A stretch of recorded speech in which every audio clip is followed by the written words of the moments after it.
second to last week of classes?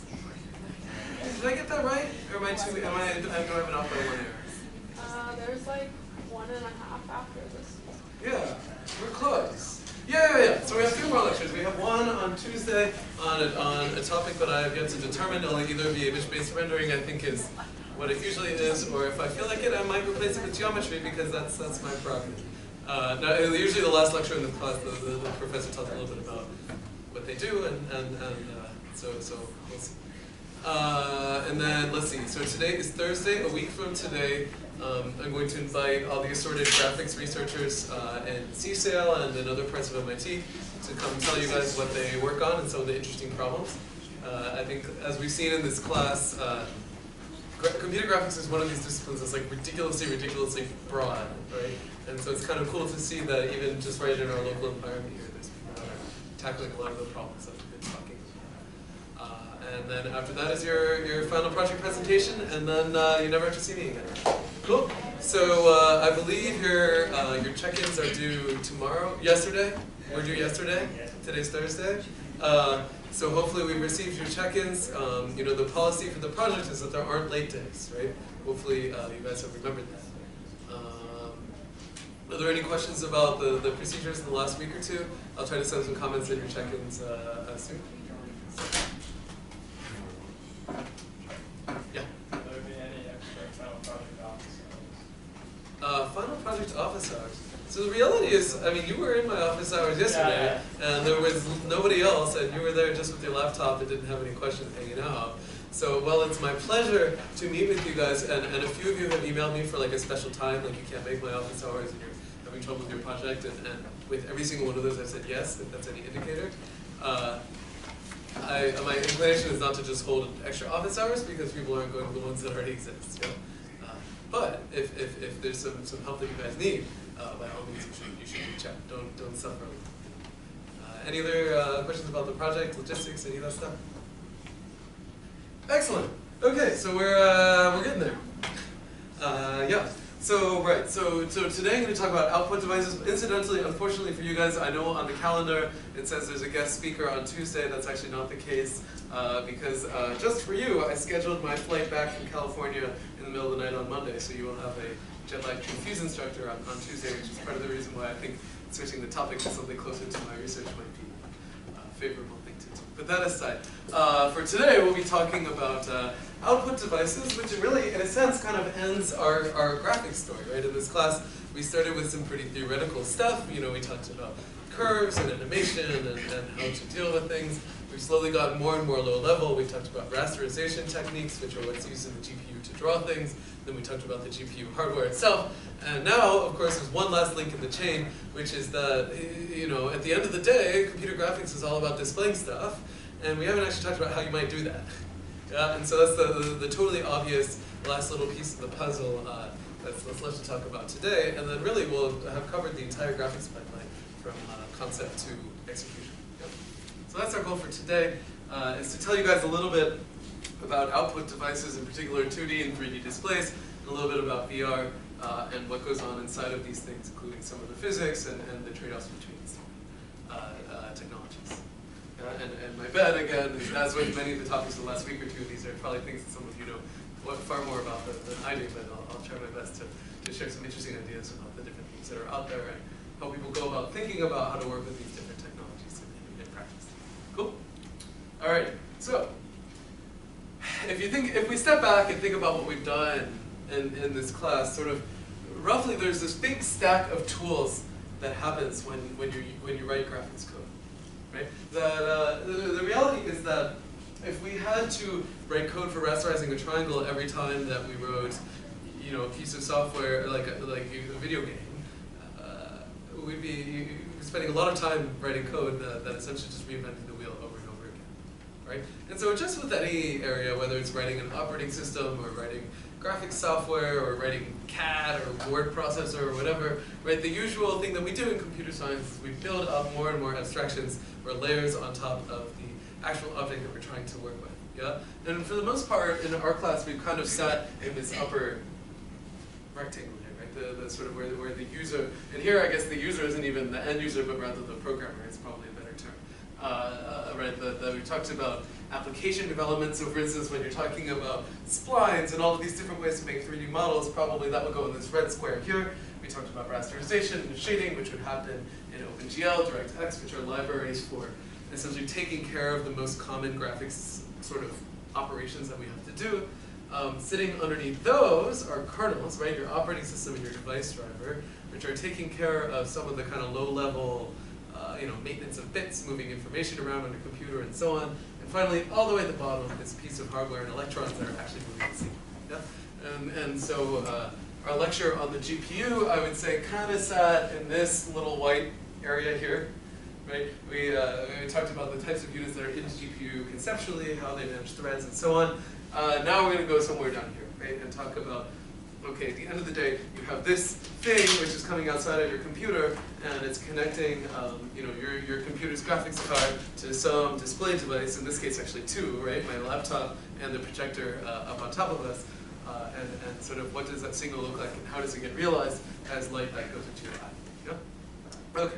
And the reality is there are so many different technologies. And I mean, even just looking around this room, we can see a number of different options, right? There's the projector. Behind you guys is a clock, which is probably what a passive LCD. There's my telephone screen, which is broken. There's your telephone screen, which might use some different technology. There's everybody's laptops. There's probably a CRT sitting inside of this closet here that nobody's used in the last century.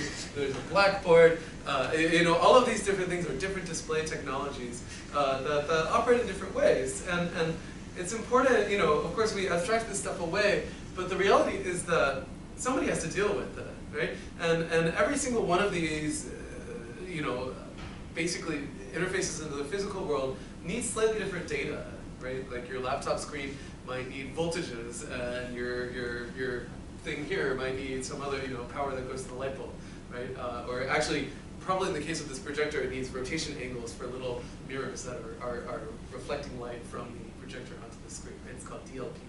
And each of these technologies is somehow really different physically, but we've worked with the same abstraction, namely RGB for all of them. It's kind of cool. So we're going to go through a couple of these really quick. And I've also found if you go onto YouTube, there are these ridiculously cool videos where people try and tear apart different electronic devices, explain what's going on inside of them, and so on. And I tried to find a few of these that explain these better than I can just by waving my arms around. And so we'll look at a few of those as well. Yep. Okay, so traditionally in graphics, I think we proceed roughly in the order that's on the screen here. Of course, actually covering cathode ray tubes at this point, maybe, I don't know, is that considered out of date? There actually aren't that many CRT screens left, right? But I guess it's still historically interesting to talk about these for the millennials here. Those are, remember when TVs used to have big rear ends? Those were cathode ray tubes, right? As opposed to these little thin displays that we have now. And so in a cathode ray tube, the main technology we used was phosphorescence. The old slides of this class assumed that you knew what this was. Maybe you guys covered this in your physics class. I certainly didn't. But roughly, phosphorescence, the idea is that you have some material, I think you call it a phosphor, which is reasonable to me, where you put in energy on one side, it absorbs it, and then it releases the energy back out as light, right? And that's this idea of phosphorescence. And one thing that's worth noting is that the energy is released relatively slowly. Why do you think this might matter for a display? Well, let's say that my frame rate isn't quite up to the rate where your eye can detect, isn't going to detect the changes, right? Then it would be nice to have the signal actually persist a little bit after I put that little piece of energy into my screen, so that I have a little bit of time behind the scenes to recompute and send the next thing out onto the phosphorescent screen. And roughly that's what your CRT display is relying on, right? So the CRT, there's a big vacuum tube and an electron gun, which is sounds way cooler than it is a device at the back of your CRT, sending out electrons that are guided by a magnet, these magnetic coils, that sort of deflect beams into these phosphors, which are sitting right at your screen that light up based on whether or not they're receiving energy, right? So roughly what goes on is you have this little beam that just is constantly zigzagging back and forth along your CRT, sending energy to the individual pixels, which lights them up, but only sending energy if there's interesting signal. So that's what the CRT is doing. Notice, actually, a lot of the terms that we use in computer graphics class in the algorithms we talk about come from this hardware technology. So in fact, the front area of your CRT where things are phosphorescing is called the raster, right? And rasterization was the algorithm of figuring out which of those things on the raster you light up. Yeah, so it really was actually used to be a very concrete problem. And indeed, what do you think the pattern, so again, you're basically spraying out electrons using this gun by zigzagging back and forth along the screen. What do you think the pattern of that zigzag was called? It's called the scan line. Yeah? So these are all, remember when we talked about scan conversion? That was the process of figuring out which pixels to light up because they're inside or outside of a triangle. That came from the scan lines on an actual piece of hardware where at some point in history you might have actually implemented algorithms for rasterization in your hardware that actually would be controlling this thing, this spring. It's very different from how we think about it now. But there's a cool physical experiment that actually can help display what's going on here, which is pretty neat. And for whatever reason, it's in the MIT Historical Archives I learned this morning. It's kind of worth watching. So I had a fun time this morning watching physics experiments. Right. So here, what they did is they took a very old CRT. I'm not sure why they need audio. There we go, much better. Nor am I sure why they put a box around the clock, because it has nothing to do with the experiment, other than playing a video of a clock. Right. So here's the CRT, and they bring a magnet to the screen. And take a look at what happens. I do not recommend doing this on your laptop to see if you can replicate the results of this experiment. I will repeat that. Please do not do this to your laptop because it is not a CRT. But notice that the signal actually bends on these old CRT screens. Does anybody know what's going on here? Remember, it's a giant magnet.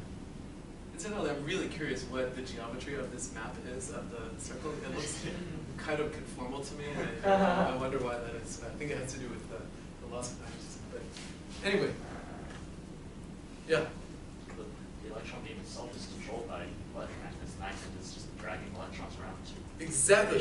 So roughly, you have this electron beam which goes through this ring of magnets, which is determining where it goes. So the electron beam goes in a straight line to the magnet, and then the magnetic coil determines the direction of the beam, which is going to tell you which of these phosphors it's going to bump into, and that's what lights up.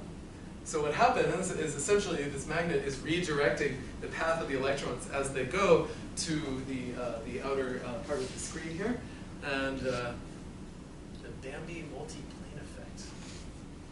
I'm curious, but I won't click it. Okay, but anyway, so when you redirect the electrons, what happens is they hit a different phosphor, and that's what lights up. Yeah? And so it's kind of an interesting way to understand what's going on inside of the TV without opening it up. It's kind of cool. All right, so at this point, I actually don't know. Is there a world where people really need CRT displays? Maybe there's some special use case. But for the most part, like if you go to Best Buy, you're not going to find it. Yes? People use CRTs in some gaming competitions because they have a better. There's less lag. Interesting. Yeah. Okay. Well, there you go. Yeah. Or if you want to play arcade games, then maybe just for some retro style, there's probably still sits inside the box. Yeah. But for example, if you're making a virtual reality headset, I think this would be a pretty poor decision because you'd have to attach a whole 1980s television to your head. Okay. So probably the more common technology, if PowerPoint decides to flip the slide, is an LCD, which is a liquid crystal display. This is, I think, what goes on in most laptop screens, although maybe not all. Unfortunately, this is going to be one of these areas of technology where there's an exception to every rule. But I think for the most part, most laptops are LCDs. And you can tell that because there's sort of two key components. One is the light source, and the other is the thing that directs it and makes an interesting pattern that goes to your eye, right? And you might know this if you've ever had a dead laptop, because what happens when your laptop screen dies? Typically, you have to. One of the main complaints that Lenovo gets is that your backlight breaks, right? And then you have this bizarre, irritating laptop screen where if you get right up in its business, you can kind of see that it's still displaying stuff, but you can't really see the signal off of the screen.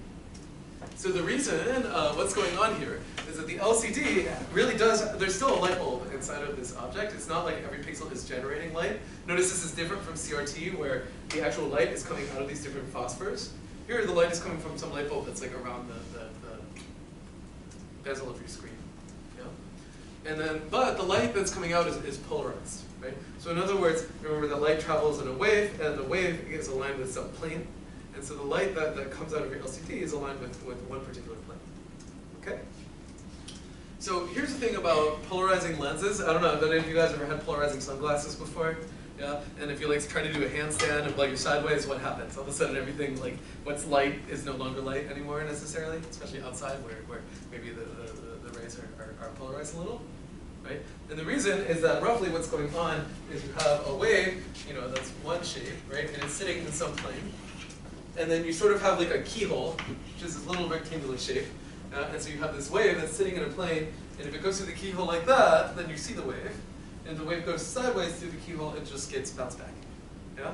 And that's roughly the technology that's going on inside of your LCD. That you have two polarizing filters, one of which is just the thing that takes the generic light that's coming out of this light bulb and polarizing it with a constant polarization. And then you have another one, which is changing based on the signal that you send to your screen. And you can kind of think of it as controlling the rotation of this keyhole, right? And so if the keyhole is aligned with the polarizer in the back, then you see light. If it's not aligned, then you don't. Yeah? And so the basic technology here is called a twisted pneumatic, which is this particular liquid crystal chemistry, which if you apply electric current to it, rotates. Right? So you have this thing that's like a polarizing lens that you can control its rotation, and if it's aligned with the rotation of the guy in the back, then you see light. That makes sense? So in other words, actually, if you're worried about like energy usage of your computer screen, and you think like, oh, I should have like black PowerPoint slides because on my computer screen, then somehow I'm using less light, that may not actually be the case because you're still generating the same amount of light, it's just getting blocked by these twisted crystals. Yeah. Of course, again, I'm not a hardware engineer, and who knows, maybe there's some clever, like they turn off some backlight if you don't need it, but like the basic principle wouldn't change it. Okay, so that's the basic idea here, that if these things are twisted, then maybe they transmit light. If it's opposite the orientation here, then it just blocks it. Yeah? Okay, right, and so there are transparent conductors, which is pretty cool, and that's essentially what's going on. So if we look at there's a nice video explanation of what goes on. Hopefully these things are going to play. Essentially, I'm going to be relying on these videos because I think they do a nice job of animating it, which obviously I can't do when it's not slide. This video, you would see thousands of small red, green, and blue dots. 3 of these grouped together make up one picture element, or pixel for short. When you split up each pixel, you will see a backlight, 3 color filters, and polarizers. As light leaves the backlight, it travels along different planes, including the horizontal and vertical planes. The first polarizer only allows light traveling along the horizontal plane to pass through it and onto the color filters. With another polarizer that only allows light to pass along the vertical axis, all the horizontal light waves are blocked, so no light reaches the color filters. This is where the liquid crystals come into play. If you were to look closely at one of these liquid crystals, you would see a transparent electrode on the front and the back, as well as etched glass on the front and the back. Liquid crystals typically orient themselves in random directions until the horizontally etched glass in the rear and the vertically etched glass in the front force them to twist into a predictable pattern. As light passes through the compressed liquid crystal, it naturally follows the path of the molecules, so that any light traveling along the horizontal plane exits along the vertical plane. By reintroducing the electrodes and passing electricity through them, we can get the molecules to align themselves in the direction of the electric flow, causing light to no longer twist when passing through the liquid crystal. When we place these crystals back into the pixel, we can see that the light from the backlight will pass through the horizontal filter, get twisted into a vertical position by the liquid crystals, and then flow through the vertical polarizer to the color filters. However, if we turn on the electrodes, then the light is no longer twisted by the liquid crystals and stops at the vertical polarizer. By adjusting the amount of electricity that flows through each set of electrodes, we can control how much light reaches each color filter, and therefore what color is seen on the display. We generally talk about colors on a display in terms of how bright the red, green, and blue are in each pixel. So that's the basic technology here. I think the main takeaway here is how amazing it is that this is happening on this little micro scale in every single pixel on your screen, and that somehow your computer is fast enough to control that, and you don't even see, for instance, the response time it takes to figure out how much current to set into these twisted pneumatics to get the amount of polarization you need. Yeah? The other corollary here is that using your laptop with certain types of sunglasses may not be advisable, right? Because if they're polarized the wrong way, you might not see your screen. Yeah. Okay. Right, so of course, to add a little bit of detail here, when you talk about liquid crystal displays, really there's two types. I think we all know this intuitively, although you might not realize that they're sort of the same type of technology. One of which is like old clocks. I still have one of these on my nightstand. I'm not sure if they still make them. I guess they do because I'm wearing one. So in these kinds of displays, there really isn't a backlight, but instead they're just reflecting light that comes off of the ambient space, and then polarizing it and then sending it back out. I'm glad one person is impressed here. And on the other hand, things like your laptop monitor are transmissive, meaning you put just some fluorescent lamp or LED in the background or maybe across the bottom of the screen and then reflect it upward, and then just push the light through. Yeah? So that's not really the main part, but rather just that there are two sources of light, but in either one of these technologies, all you're doing is controlling polarization, which is tricky. Okay. Of course, you should ask, well, what about color? Color is actually, in almost all of these display technologies, handled in really boring fashion. Like I was kind of curious this morning, and I was thinking through to see if there are displays that deal with color in a more interesting way than just having RGB pixels. Like for instance, I don't know, controlling wavelength at every pixel or something. And I really couldn't find much. I'm sure somebody knows. But among the technology again, the things that you buy on the consumer end, almost all of them just have some fixed pattern of RGB that they display color. Yeah? One thing to note is that sometimes, this is especially true in cameras and maybe less true in TVs, although I think some of them do this. Sometimes your TV screen might have a pattern, of red, green, and blue, and maybe it comes in little 4x4 blocks. Yeah, and maybe I have, 2 greens, 1 red, and 1 blue. Why would we do that? Thinking back to our last lecture.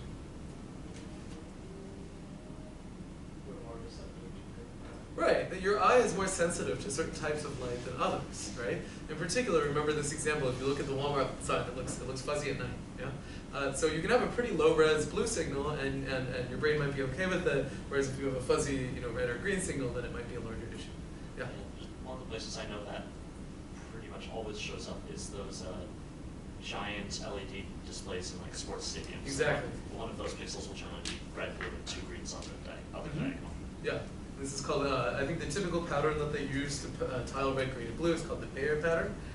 If you take Fredo Duran's photography class, I'm 100% confident that he covers this in excruciating detail and shows you, like, for instance, if you're developing a camera, there's a slight issue, right? Which is that, well, if I have the red sensor and the blue sensor, they're actually not in the same spatial location, they're in a slightly different place, and if you're really going to make an accurate camera, you should somehow account for that fact when you assemble it into an image where you're going to store RGB in the same pixel location. You can imagine where that gets a little tricky, and they have to use filters, for example, the sync function to account for the issues we talked about. Turns out everything we do in this class just keeps coming back. Okay. But one thing you might remember from many, many lectures ago is that you can also use this to your advantage when you're making algorithms, right? So, for instance, in displays like this, where you notice that there's subpixels of different colors, maybe you try an anti-alias in a way that actually accounts for that, right? Like it makes the red, green, and blue not just the same intensity, but actually more aligned with the thing you're trying to do. Yeah. So the advantage here would be that you maybe have a smoother diagonal line, right? That's like the one on the right, as opposed to the one on the left. Neither one is particularly great because all of these are pretty zoomed in. But what do you think the disadvantage is of algorithms like this, like true type or clear type, whatever? Yeah, Monday. Wouldn't these have problems when you have like different RGB, like the way the sensors are positioned? I think like the new iPhones have slightly different, in just patterns of RGB. Yeah, because like if the pattern's different, the algorithm should be different as well. You're absolutely right. So your algorithm for rasterization needs to be aware of the pattern of RGB and needs to leverage that pattern very carefully. And building on Wendy's comment, maybe the larger issue also is that, yeah, you'll have a smoother line, but if you look really closely at the smooth boundary of it, you actually might see like little rainbow patterns, right? Because somehow you're now distinguished between RG and B, although they really are kind of moving as one unit in reality. Yeah? So there's some issues with this, but I do think, especially for rendering fonts, this is a very important technique because essentially fonts really push the limits on your computer screen of resolution, right? Because you display them in very small, thin things. You'd like to fit as much of it onto your screen as possible, and so if there's any aliasing at all, you're going to see it, right? And so you might as well use this factor of 3 to get a better. Okay, so that's that. Now, just like we learned about another display technology, which actually, in my mind, is sort of the most obvious display technology, right? Like, there's really nothing too exciting going on in LED displays, although it's amazing that we can engineer them. Where essentially, if I want little red, green, and blue pixels, what would be the easiest way to do it? Would be to just tile red, green, and blue light bulbs. Yeah, and that's roughly what an LED display is, right? It's just this giant array of light bulbs that are colored in red, green, and blue, and you just control their intensity independently. Yeah, and of course, what's the problem here? Well, LEDs and diodes and so on often take up like a pretty big amount of space relative to like the pixels on your screen. Yeah, so if it's like one of these giant football displays, then that's probably fine because you know that the display is hanging up like in the middle of your stadium and people are sitting very far away from it. And what matters is brightness, and obviously you can get very, very bright light bulbs. But like if you're right on top of this display, it's going to look like garbage, right? It will literally look like the image on the left-hand side. Whereas if you like get close to your laptop, it still looks like a laptop display, right? That's the difference. Okay. Right. Another technology, which is I think growing in popularity, especially for TVs, is plasma display. Notice, again, what's ridiculously cool about all these displays is that you guys, as computer scientists, are writing code that are just generating RGs and Ps, and each one of these, like one of them is controlling crystals that's twisting around, another one is like sending power to light bulbs. This thing here is exciting a particular type of noble gas and sending it to a plasma state. I mean, that's really neat if you think about it, right? Like when you write code for your plasma TV, you're like making plasma in front of your eyes. Yeah. But anyway, I get excited about these things. Right. So in the plasma display panel, what you have are these little itty bitty cells, each of which are filled with a noble gas. And what happens is when you send voltage across the cell, the gas gets excited and it converts from its gas state to this plasma state and begins emitting energy. I think that energy is usually in kind of UV spectrum, but of course once you have light energy, it's pretty easy to put a filter in front of it and get the spectrum that you want. Yeah? And so to visualize that again, let's see, there's this cool science TV documentary where they pull apart a TV and they show you what the answer is the plasma. The plasma. Each subpixel is filled with a mixture of gas, xenon and neon. When an electrical impulse of about 300 volts rushes through a subpixel on its way to the electrodes, electrons from the gas mixture are violently torn off and suddenly flow freely. That drastically changes the state of the mixture. It's no longer gas. It's now plasma. It's a highly energized state of matter, but it's a state that lasts only as long as the electrical discharge. As soon as the discharge ends, the freed electrons immediately return to their places, and the plasma once again becomes gas. What's important is that as they return to their places, the electrons release their surplus energy in the form of ultraviolet rays. It's these rays that excite the subpixel, which gives off light that combines with the light given off by the two other subpixels, and together, they light up the pixel. Every second, the plasma screen sends more than 2 billion electrical impulses into the subpixels in order to turn the gas there into plasma. The sole purpose being the ultraviolet emissions given off once the plasma returns to its gas state. And then after that, every single one of these videos then proceeds from like that 2-sentence clip where they show you what's going on inside of the technology to an explanation of RG and P. So we're going to stop each one of those at the same point. Right. But again, this is yet another technology, in this case using little bits of gas They get excited, they raise the electron to this higher state, the electron drops back down, and in the process of dropping back down, it has to release that energy somehow, and it does so in the form of light, which is what you know. And these are all, I mean, what are the sort of considerations when you make this technology? Is you want to be able to put an electrical impulse and quickly release those photons, right? And these are all just different ways to do it. Okay. And then finally, one more kind of display technology that I think gets used, but is very expensive, is something called OLED, for organic light emitting diode. In this case, you have some material that's like a film of some compound where you add current and the compound just directly releases light. So this is sort of similar to the plasma, but in this case there's no gas, it's just some film that releases light directly instead of getting excited and then not. And the nice advantage of the OLED is that you don't need a backlight. And so, like, if you remember that clip, I refrained from adding it to my slides from Minority Report, where Tom Cruise is controlling the TVs and he can see behind them, which I think is mostly for dramatic effect, because that would be a very frustrating television to use if you think about it, because you'd see everything behind it. And sort of that would be the technology that might be behind a display like that. Right? So there's some really neat OLED demos, like what you can see on the right-hand side, where there's a computer screen. This is an old demo, because you can see this is probably Windows Vista here. But you can see the person's hands behind the screen. Right? And the reason is that there's the only thing that needs is this film, in addition to the sort of current going through the sides, which is what's determining which of these things light up. These are really nice in terms of they use power in a nice way. The viewing angle is pretty large. They're responsive, but they're very expensive and they're easy to break. And so I think that's why you don't see them quite as much in the things that you buy. Yeah. But for certain applications, they can be pretty useful. Okay, so moving from sort of displays with screens, yeah. Sorry, how do you control like all these little bits? Like, the amount of current each one needs to be exactly the same. That happens perfectly. Exactly the same. So how do you I mean, like, how do you control how much current gets sent to each pixel? Like every diode that you grow can be slightly different. It's not going to be exactly the same. So it makes it like a slightly different amount of current to get the same results. This is true. I haven't the slightest idea how people engineer how they feel about it. Right? All kinds of magic things in cleaners.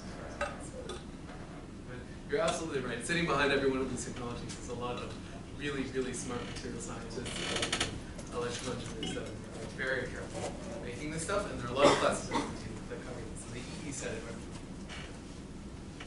right. Okay, so right. Another one of these technologies that conceptually is really easy to understand, and you step back and think about how fast and how small it is, and you realize how amazing it is that this thing works, is the idea of a DLP projector. I believe that's the most common one, and probably what you're looking at right now. So in the digital light processing world, I believe the people that own most of the patents on this kind of stuff is Texas Instruments, like the people that make your TI-83. Do you guys still use TI-83s? Cool, good. I like those. Right, so yeah, so the idea here is literally you have this chip, and at every little point on this chip is actually this itty bitty mirror, which is something like 1/10 the width of a human hair. So like approximately one half the width of one of my hairs. And so what goes on is you have these itty bitty little mirrors which are sitting on these platforms that can control their orientation. Yeah? And then you have a light bulb which is sitting on the side of this chip, right? And you probably know this if you've ever had a projector, that like every once in a while your projector gets annoying, you have to replace the light bulb, right? So what happens is the light bulb here is just like a boring light bulb that's sitting, it's powerful, but it's just a constant source of light. And then it hits this chip, which has these itty bitty mirrors which are redirecting the light. And if they redirect it, they have two options. They either send it to the lens, which is going to send it to the screen, or they send it to some absorber and the energy gets lost. And so what's going on inside of this chip is that in real time it's controlling the orientations of these, essentially one mirror per pixel, which are deciding whether or not to redirect the light to your screen. Again, conceptually this is incredibly easy. Like we could all probably build a really terrible DLP projector using a flashlight and like a mirror that you buy at TJ Maxx. But if you think about the fact that like your screen, how many pixels are inside of your screen here? Like millions. And they're all getting controlled at least 30 frames per second, you realize how amazing it is that this technology happens, right? And so the reality is that, like, we're drawing it in this giant diagram here, but it's actually sitting on the surface of a very tiny chip. and the technology there is very impressive. Thank you. Of course, there's some things that are worth noting. One is that I haven't actually described how you could control the brightness of your screen this way. And this is actually a challenge for DLP, right? Because you just have one giant light bulb and a mirror, and it would be very hard to make things dark. And so what happens in practice is I think they kind of pulse the light that comes out of the light bulb, and if you have more time between the pulses, then effectively the light gets darker. And the way that you can get color out of this thing, to make this technology even more complicated, is this literally a spinning wheel that can sit on the side. It does RGB, RGB, RGB, RGB, RGB. And so that's spinning around inside in front of the light bulb, which then has all of these moving mirrors, which are reflecting light in this very delicate kind of ballet that happens to get the image to your screen. Yeah? Does that mean if you look at the projection by one of those spinny wheel projectors, you wouldn't see the red, green, blue? You see one at a time. Yeah. This is different from your screen where you see them all at the same time superposed. But if you think about it, that would be extremely hard to carry out in this projector where you have these things that are bending. Yeah? So, pretty sure for wide gray levels, the pulse width modulation is on the time the mirror is facing the light, not on the light. Oh, I'm sorry, that's dumb. Obviously that's true. Yeah, you make an excellent point.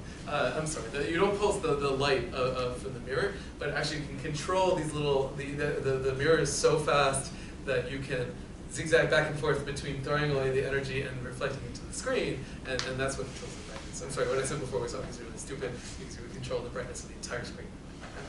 Sorry, thank you. Yeah. And so that's what's going on inside of your projector. Actually, to me, somehow this is the most impressive technology, because you have literally moving parts. In most of these things are somehow chemical, but really, there's a mechanical thing going on inside of the DLP, and it's just amazing to me that a fly doesn't land in there and the whole thing just explodes and falls off the cliff, right? Somehow this technology is really amazing. Okay. On the opposite end of the spectrum from this very high speed, super cool reflecting mirror thing is something that I feel would be closer to what I could engineer, which are these electronic ink displays, right? So if you have your Amazon Kindle, at least as of a few years ago, although these, again, it's one of these technologies that changes all the daggone time, your electronic ink display really is trying to kind of simulate ink in a sense. So these are displays that are not backlit. You can't see them in the dark. You shouldn't use them in your bathtub, but that's probably safer than using your laptop in the bathtub. But anyway, roughly what you have there are little capsules of chemical, dye. Think in Etch-a-Sketch, right? You know, in Etch-a-Sketch or one of these I was going to use the word technology, but maybe that's a little strong. You know, the thing where you draw the beard on the guy with the magnetic shavings. Right? So you paint a beard, and what happens is it lifts the magnets to the top surface, and then you see it. That's exactly what's going on inside of your Kindle, right? So inside of your Kindle, there are these little capsules of some oily material that's black, and when it's sitting on the bottom, then you don't see it. When it raises to the top, then it kind of sticks to the screen, and now all of a sudden that pixel is black, right? And so the interesting thing about the electronic paper displays is that they're passive, meaning that it takes zero energy to display something, and all energy to change the display. So in other words, this oily thing is perfectly happy sitting up here or down there, and what happens is you apply some charge and it just flips its position, and then it sticks, and then it just stays there until you tell it to do otherwise. Right? And so this is important for technologies like the Kindle, where you'd like it to last a really, really long time, and the display doesn't change very often because, at least if you're like me, it takes you a very long time to read a page. You're probably not reading 30 pages a second. And so they don't need this technology that changes the display really fast. And you can see that, right? If you go play with a Kindle and you hit the next page, you can see it updating the display. It takes quite a long time. And that's because it's literally moving oil around. It's like a little itty bitty.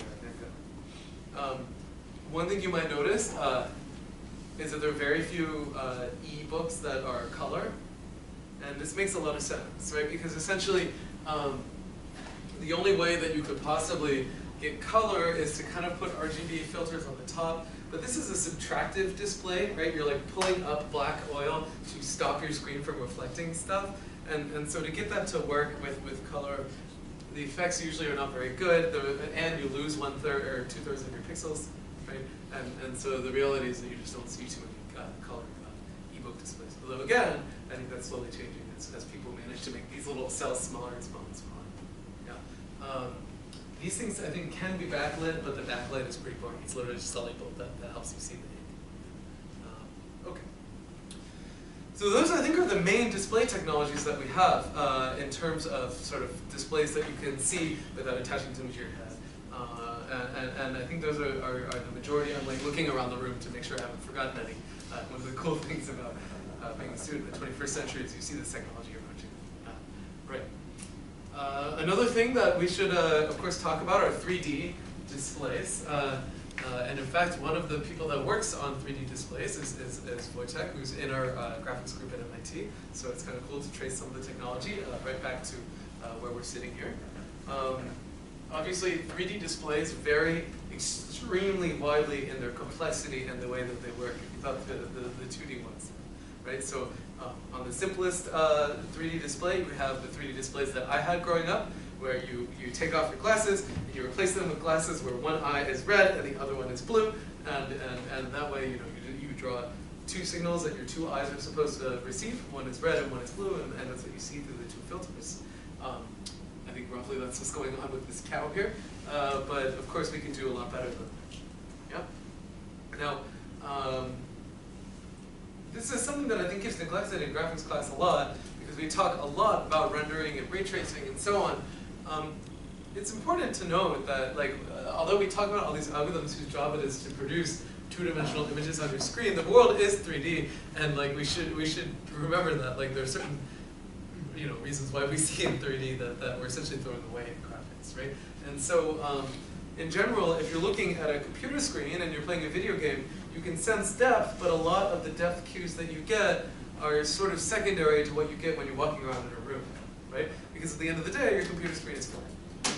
And so, in particular, we often talk about stereopsis, which is sort of this explanation of binocular vision, right? And so the idea of stereopsis is that if you look through your two eyes independently, right, you toggle back and forth, what do you notice? They see two different things, yeah? And that somehow that slight displacement is actually a really key way that your brain senses depth, right? And of course, your computer screen, at least as the technology exists right now, doesn't really simulate that, right? Like both eyes are seeing the same signal, yeah? And so roughly what most 3D displays, although again, not all, are trying to do is to give you these stereopsis type cues, right? In other words, to display two different images for your two eyes. And there's so many subtle issues that happen. So the first thing you might try to do is have stereo on a flat display. So in other words, can I take my computer screen and somehow make it give me a 3D signal? And of course, there are a lot of different ways to do that, both passive and active technologies. I think the place where we most commonly see these technologies is in the movie theater, right? They have the 3D movies, and I believe for the most part the 3D movies are active, meaning that there's a little piece on those glasses that if you cover up, all of a sudden you can't see in 3D anymore, even if you can see out of your eyes. Because roughly what happens in these active displays is there's some shutter glass which is just covering one eye, and then the screen displays the signal that your other eye should see. And then it flips, it covers the other eye and then the screen. So if you took the glasses off, you'd see two different images that are displayed one after the next back and forth. But the shutter on your glasses is effectively blocking that from your eye. Right? So that would be a passive display, or an active display. The passive ones, maybe you have one polarization for your left eye and another polarization for your right eye, and you display them on top of each other, and so on. Or we'll talk about anaglyphs in those. Right. So of course, why do we go about doing all of this? Well, essentially, the types of things that you're trying to capture in these 3D displays are, for example, not just stereopsis, but many other things. So, binocular disparity is the idea that, you have some difference in the location of an object between your two eyes, right? Your two eyes see the same thing in a slightly different place. That gives you some cue of depth. We call that a stereoscopic depth cue. But there are also other depth cues, for example, accommodation and vergence. So accommodation is this idea that even if you close one eye, right, you can still, if you focus on something close to you, the stuff behind it looks blurry, right? And then vergence is another binocular cue, which has to do with the rotation of your eyes, right? Because that also tells you something about distance. Right? Obviously, you kind of think of it like two lasers, right? If rotate your eyes so they line up at a particular point. If you're seeing that point, then you would know the distance, right? Because you completed the triangle. Yeah. Okay. And then, of course, the depth cues that we already can deal with in one-dimensional or two-dimensional ray tracing, right? Like occlusion, size, shadow, and all this stuff we already talked about. Right. So, for instance, size matters, right? Like here it might be that the sky is farther away. Shadows matter too. So here you have two of identical circles, and all I've done is drawn for you shadows underneath them, and suddenly there's some kind of funny depth cue. I don't know, in my brain at least it's not clear to me whether this thing is closer to the camera or whether the floor is sloping down, you know. And the real challenge of engineering a 3D display is that you have all of these different cues, and you want to give your brain a consistent picture, because the moment that it's inconsistent is when you essentially can't suspend disbelief anymore, and you can't, and you start not seeing depth, or worse, you just get a giant headache because your brain isn't programmed to process depth cues that don't agree with each other. Right? So a very typical issue here is, for instance, let's say that I've managed to engineer my computer screen to be a 3D display. What do you think the issue is going to be with rendering this lily pad? Well, at some point, the pixel that it corresponds, even if it's coming out of the screen, the pixel that it corresponds to on the screen is like somewhere down here, right? And I can't display that because my screen has finite size. So in reality, it looks something like that, right? So it's all of a sudden things start getting clipped, it's behind it, or maybe the lily pad just all of a sudden ends and you see the bezel of your screen at some weird depth, right? And then all of a sudden, you're noticing that it's a 3D display as opposed to being immersed in a 3D environment, which is what you're trying to avoid. There's an additional issue which is probably more important when you talk about these kinds of displays, which is your comfort zone.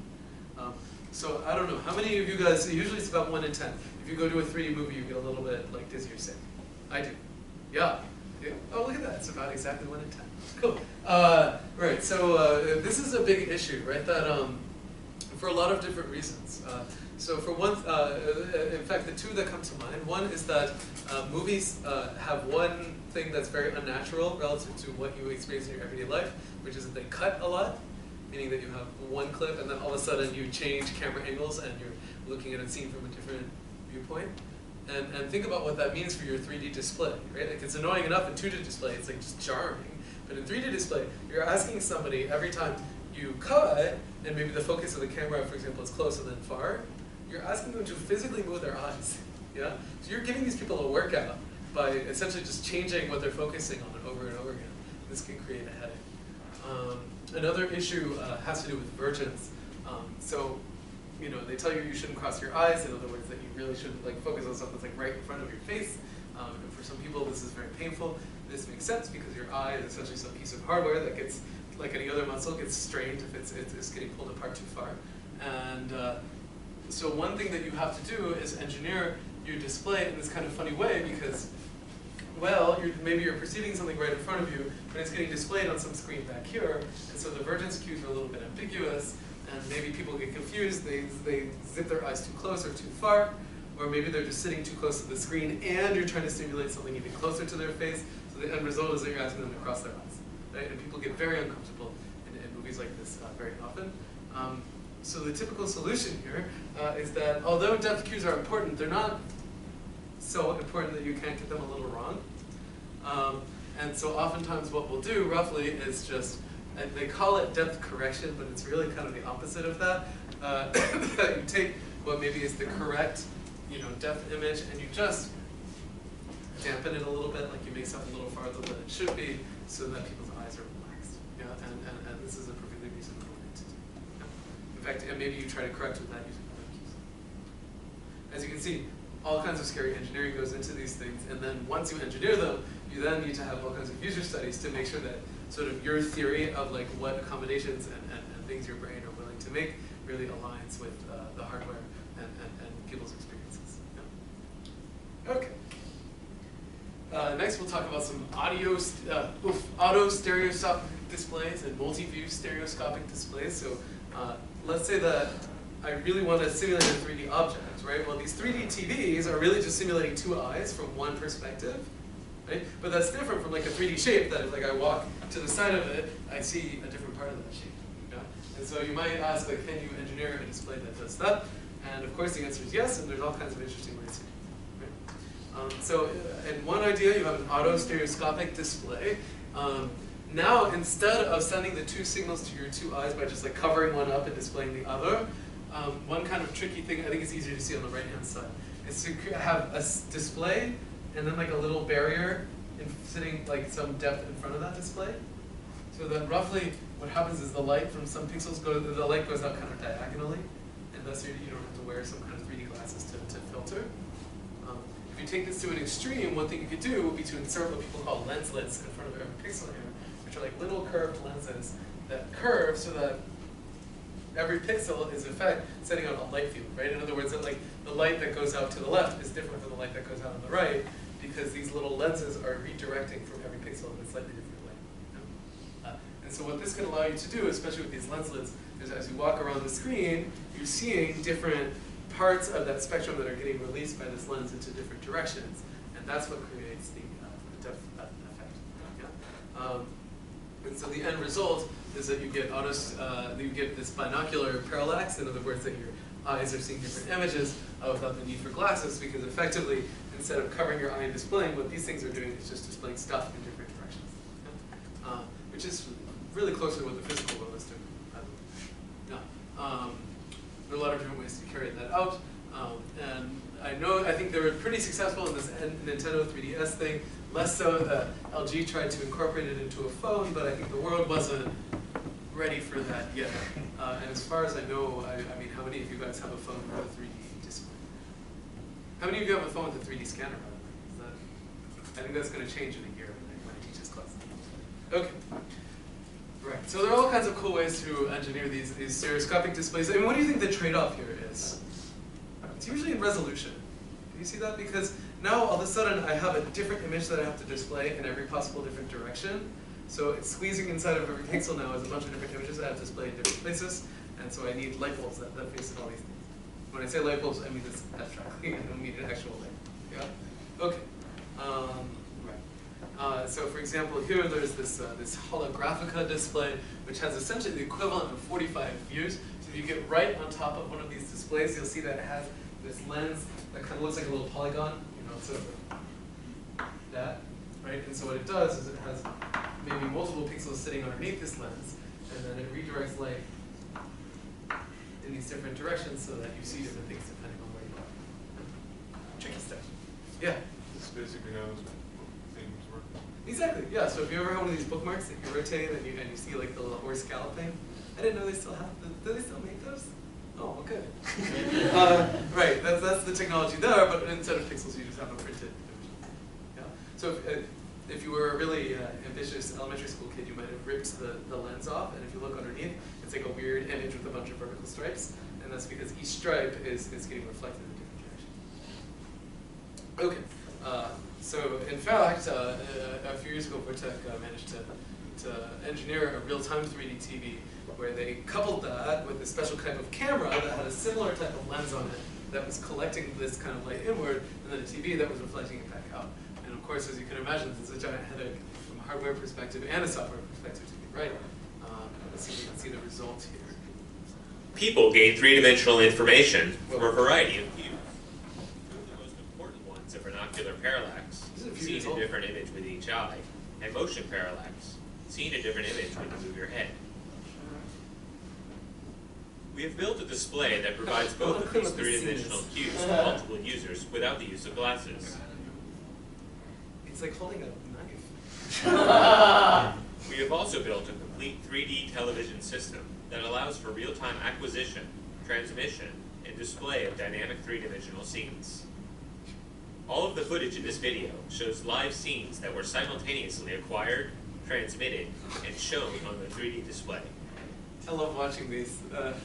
It's always researchers that they're filming that prepare these things at the last moment. So they're really at the stage, we use a linear array of 16 FireWire video cameras. So now you can see how they collect this These stuff. cameras are hardware synchronized, connected to a cluster of 8 producer PCs. Each PC controls 2 cameras. In the transmission stage, the producers capture and compress the video streams, and then send them over a broadband network to the receivers. In this prototype, there is no digital cable network, so the producer will not be immediately. In the display stage, consumer PCs receive the decoded video streams over a gigabit Ethernet network. The consumers use data from the various video streams to render the views that are necessary for the 3D display. Each consumer drives 2 projectors. A total of 16 different views of the scene are projected onto the 3D display.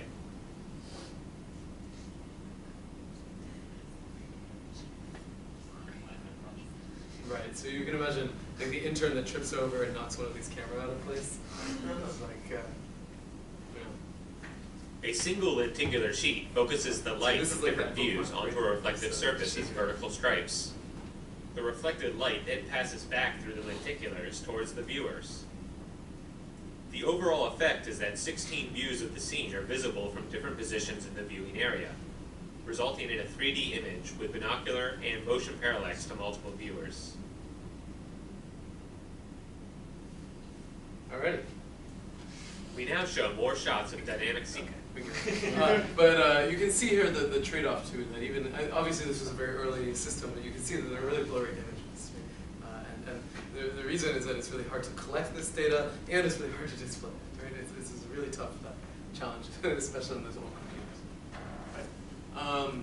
Another interesting type of display is for 3D. This is, in a sense, actually, to me, the more obvious thing to do if you were to do 3D rendering, would be to essentially say, okay, well, I can't do 3D rendering, but I can just take a screen and spin it around really fast and just render different things in different directions. And actually, this is a technology that a lot of people have tried over the years. In fact, when I was at Pixar, one of the things that they were trying to develop was very similar to this, although they never pulled it off. And there you go. So I think you can see one of the drawbacks of this technology in this video. What would that be? What is this 3D display sitting inside of? Box. A box. Why do you think there's a box there? So you can push it. Right. There's a screen that's spinning here fast enough that it can display things in a way where your brain doesn't get annoyed in any possible direction. So as you can imagine, you know, this is not something you want to stick your hand into. And so this is a big drawback. These displays take up a lot of space. In fact, they take up more space than the 3D object they're trying to render, right? So in a sense, like, these computer graphics applications they're showing are kind of corny because, well, you could have made it out of clay and have essentially the same experience. But, you know, people are still working on these things, and it's a neat idea. Yeah. I'd say once every 2 years they have a demo of some display like this at SIGGRAPH, and it's always pretty impressive. Yeah. So, Wow. I'm actually unclear. Do you guys know, like, why can't it be in color? Speed. Speed? I mean, I don't know projector why. has to be projecting at a kind of same high frame rate also, doesn't it? This is true, but you could put a filter on top of the display the same way you do with any other technology. I don't really know. I should ask Wojtek. Yeah. So you can have a little. They did have the red and blue tones. This is true. Yeah, I don't know. Does it make a lot of noise? I think if you lube it up enough, it doesn't. Yeah, I don't know if it makes a lot of noise. I think not. There was a display that made a ton of noise. I remember back at, gosh, SIGGRAPH. This is probably before your time. I think it was maybe 7 or 8 years ago. They had one where what they did is they had this array of lasers. They had this giant wall saying, like, do not pass this line. And they had these lasers that would concentrate energy at a point, and if the two met, then there would be a little spark that would happen right at that point. And they managed to synchronize these things in such a way that they could make a 3D display of essentially little explosions in the air. And, it was really, really cool to see, but also sounded like a gunfight. So I think that was one of those ones where, like, you know, you look at that, your entire nervous system is telling you, like, you need to get away from this stuff. Yeah, this is not a good idea. Yeah. Any slight tippage of this thing totally crash. Oh, absolutely. Yeah, the synchronization problem is extremely challenging. Never mind tipping it over. Like, if you just misalign, like, you know, the camera's spinning slightly faster than, or the mirror's spinning slightly faster than the camera's displaying. Like you saw right at the beginning of that video where the head is rotating around, it's because they didn't synchronize. For a while it's spinning and moving, so all the energy is now, it's not moving in a different direction. Yeah. It throws it off. Yep, absolutely. Yeah, I mean, if nothing else, there's a ton of angular momentum happening inside of these things. Yeah. But they're really cool, and actually, I think as 3D displays go, this is one of the easier ones to like try and DIY at home, because there's like sort of not like obviously there's one giant moving part, but like it's big enough that it's tangible and you can actually kind of engineer with it, as opposed to like the moving stuff inside of your projector. Yeah. If anybody does that for their course project. Oh, by the way, I don't think I ever told you guys, your course project, you know that the top course project gets a free trip to SIGGRAPH. Did I tell you that? What? No? Oh, well, you should know that. Yeah. Right. I'm sorry, I should have mentioned that. Yeah. Casually. Yeah. No, so hey, it's my research funds that go toward that, so I feel like I get to drop it when I want. Okay. Right, so that type of display with the spinning object is an example of a swept volume display, right? Where you have some moving part. Notice it doesn't necessarily have to rotate. Like for example, you put up a mirror that just goes forward and backward a bunch of times. You probably wouldn't want to do that because my bet is it would create, like, it would also serve as a fan. You know, in general, these volumetric displays of the moving part are kind of cool because they really don't have, you know, issue with occlusion and like the fact that different people in different places need to see different images. But you know, anytime you have a device with a moving part, you know, it's likely to break. And you know, if you displace things the wrong way, it'll get not synchronized. Is one issue, and the other issue is frame rate, right? Like essentially, you're limited in your frame rate, not necessarily by the projector that's reflecting stuff off of that mirror, but based on the speed of the motor underneath, and whether or not you're willing to like cut off somebody's hand if they get too close to their display. Yeah? Okay. Obviously, moving displays are really cool, but they're not terribly practical for a lot of applications where you don't want moving parts. And so there are static volume displays. I think the simplest ones are really boring. Essentially, all they do is you take a flat display, and then you take 5 flat displays, and then you have a 3D display, right? So what you do is you just, you take a bunch of screens, like for example these OLEDs, which are transparent, and you layer them one on top of the other, and now what you get is, okay, well it's not really, I wouldn't consider it to be volumetric display as much as sort of 5 displays in a volumetric pattern, but you do get some notion of depth, which maybe is good enough for a certain 3D application. Right, and the nice thing is that obviously there's no moving parts here, which is important. You know, like if you want your children to use the display, something spinning at 60 times a second is probably not a great choice. Yeah. Okay. And then finally, very briefly, we'll mention some VR displays. Obviously, this is another technology that's changing all the daggone time, and there's some really, really exciting developments just in the last year. I don't think I read any project proposals this year that proposed to use VR. But occasionally we do an 837, and there's some cool things to do there. Right. I think there are 2 very popular ones right now, although I'm sure that new ones are coming out all the time. Right? There's this Oculus VR, there's the HoloLens. What are some of the other ones that are out right now? The HTC Vive. There was Google Goggles. I don't know if that's officially dead. Google Glasses, goggles. Google Glass is dead. Glass Enterprise. What was that? Google Glass is dead, except they're using it in like. Yeah, I thought Google Glass, like the consumer Google Glass is dead, but now they're trying to like sell it to doctors or something. Yeah. That was an interesting, I think that had nothing to do with the technology and everything to do with the fact that they had a bunch of like white male jerks that were demoing it, and nobody wanted to use it, because anyway, I should be careful because I filmed these lectures. Obviously there are a lot of applications of VR. The nice thing about, so in a sense, like notice that the way that I've organized today's lecture, right? We started with these like screen displays that show just 2 displays for an eye, and you control somebody's viewpoint. Then we talked about displays that spin around, and you could like walk around them and see an object from different angles. The nice thing about VR is it's not just like an object sitting in front of you. You could potentially explore a full scene, modulo the fact that there really is like an actual scene in front of you, and you don't want to walk into furniture. Right, so it's not hard to identify all kinds of applications of this stuff, whether it's simulation and training, which I think was one of the earliest motivators for VR, right? Like it would be really great if a surgeon could practice doing surgery on a virtual human instead of like their first 5 patients, which you wouldn't want to be that guy. Obviously there's plenty of video game people that are excited about this.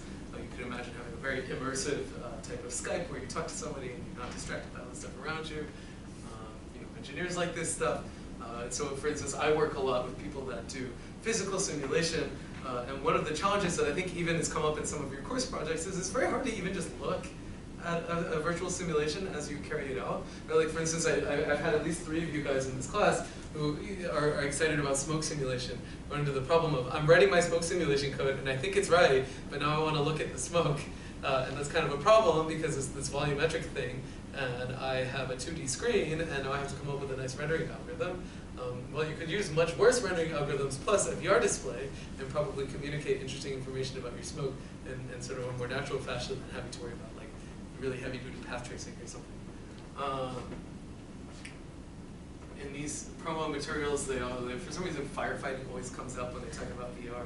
I think that's exclusively because they feel like that'll get them research funding, but there probably is at least one firefighter out there who would really benefit from a virtual fire before practicing. And of course, there are plenty of consumer applications as well. So if you looked at the original Google use case, what was it? Well, it was to attach essentially your email inbox and a camera to your face and to see what you could do with that. Apparently Snapchat now has glasses that only have the latter capability, which really creeps me out. So I'll leave it at that. Right, and of course I think everybody's main goal here is to simulate what they see in the movies. One thing that you might not realize is that actually the history of VR is really long and predates computer screens, right?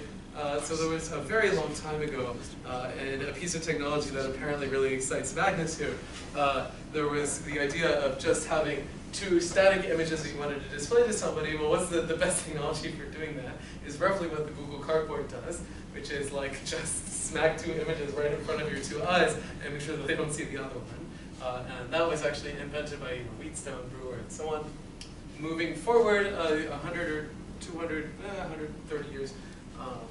My bet, by the way, is that before 1838 somebody had thought of this basic stereoscopic idea, but I'm not a historian. Moving forward, there's a very famous name in the computer graphics world. I believe he has a Turing Award, and he is sort of, people call him the father of virtual reality and computer graphics. Is Ivan Sutherland, who created this really creepy 1960s looking display, which was actually the very first stereoscopic display, and was remarkably advanced for what it was, right? That they really were putting computer screens in front of your 2 eyes. Obviously, in their case, they had this guy very carefully controlling the pose of his head as opposed to giving him goggles. But the basic concepts were all there in this really early 1960s technology. And now, really just in the last 4 or 5 years, we've had a real explosion of VR technology. It's changing all the time. Of course, related to that, there are other things, right? There's a head-mounted display, was introduced in 1916, actually, which was just some small modification of those goggles where they put it in a helmet instead of goggles. I'm really excited by this patent, which is when I went and found it, because I've always been curious why the head-mounted display needed a little point on the top. And if any of you guys has a good explanation, I'd love to hear it. Nintendo attempted to introduce a virtual reality display in 1995. The fact that you've probably not heard of it indicates how popular it was. But now we see that really the technology has caught up that issues like lag, right? As we talked about in previous classes, if a VR display is slow, it's like extremely nausea-inducing, right? Because you're like moving your head and then the world moves with it. You can imagine it's just like this terrible, terrible experience for your brain, which is just like going, having this nightmare, like, oh my god, like what were you smoking? Because this is like not how the world works, right? And that's usually not a good property for your VR to have, right? So now that we have these technologies that can essentially, or maybe it is, or there's these high school simulators that are supposed to convince you not to drink and drive. Right, so there are all kinds of different technologies now, and I feel like every time I open the news, there's a new one, which essentially are all variations on a very similar theme. Some type of pair of glasses that's connected to some circuit, and hiding behind every one of these cube pairs of glasses is some giant cable that's attached to a computer, which is the next missing piece that we haven't quite solved. Right, and so obviously, there was a lot of steps between the early VR and today, and one thing you might ask is like, well, what took us so long? And really there were a few steps in the evolution of the technology we have now. Right, the first was just introducing the idea that you could digitally update these 2 eye displays. That happened in the 1960s.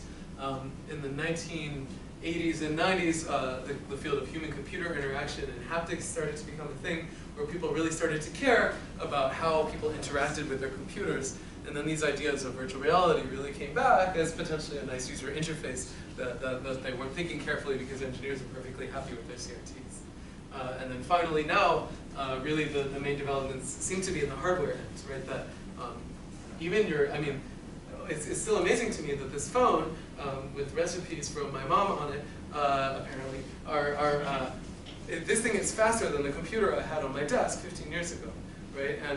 And when you think about that, all of a sudden the speed, and it really is just the speed, it has very little to do with the display technology itself, although that also has changed, is enabling frame rates that are fast enough that you don't get like ready to vomit every time you use a VR display.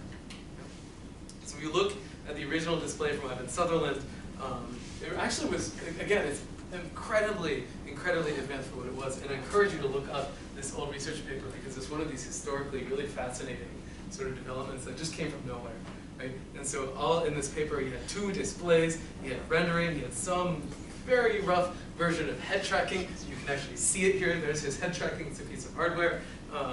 Interaction. He was generating 3D models. It's really pretty amazing. And really, if you look at the Oculus, it's not that different from Sutherland's display, although essentially every chip in there is like about a bajillion times faster than what Sutherland had access to. If you talk about how to engineer these displays or talk about what the differences are between them, oftentimes they have to do with the latency as well as with the field of view, right? Some of them you really do see some little rectangle in front of your eyes, other ones are very immersive and you see the full scene. And I think when you look at like advertising materials for these different technologies, they're constantly showing you these diagrams where like the itty-bitty square is the other guy's technology and the giant square around your eyes is theirs, and somehow that square like monotonically grows as a function of time, which is a little curious to me. Yeah? Why is the field of view 110 degrees? Or like, is it not standard? No, this is just with this particular piece of technology. That was essentially the size of the screen they were able to squeeze in front of your eye. Right, so there's a lot of hardware development that happens here. And of course, the second that you have one piece of hardware that's popular, about 8 more come out that are like remarkably similar to it. Yeah? Now, a very different piece of technology is the Google Glass, which the technology is really interesting, even if it hasn't quite made its way to the consumer end. The idea of the Google Glass was to be more like augmented reality than virtual reality, right? That essentially it's augmenting your eye with a display of maybe the time in your email, but you're still seeing through it into the stuff in front of you as opposed to just occluding what's in front of your eyes with the display, right? And so if you look at the technology behind the Google Glass, I see it looks like your eyeball is here, there's a display over here that gets reflected, and then there's a beam splitter that's allowing light to go through to your eye from the outside world and reflecting stuff towards you all at the same time. Yep. And so that's the nice technology there. It actually reminds me of, you know, it used to be at SIGGRAPH people would submit sort of joke research papers all the time. And there's a very famous research paper, there are actually 2 that came in about the same time on flash, no flash photography. The idea being that if you have a low light photograph, you can, like if you want to take a really romantic photo of a candle in a dark room, it's actually very difficult to photograph that because essentially there's not very much light, so you have to leave your shutter open a long time. So what the flash, no flash photography people proposed was take 2 photos. One, which was with the nice lighting, but kind of bad, grainy, you know, quality. And the other, you use the flash so that you get the sharp edges, but it's like got ugly lighting for your photo. And then they say, okay, use the geometry from the flash image and the colors from the non-flash image and make one high quality thing. My friend Abe submitted a fake SIGGRAPH paper on vampire, no vampire photography.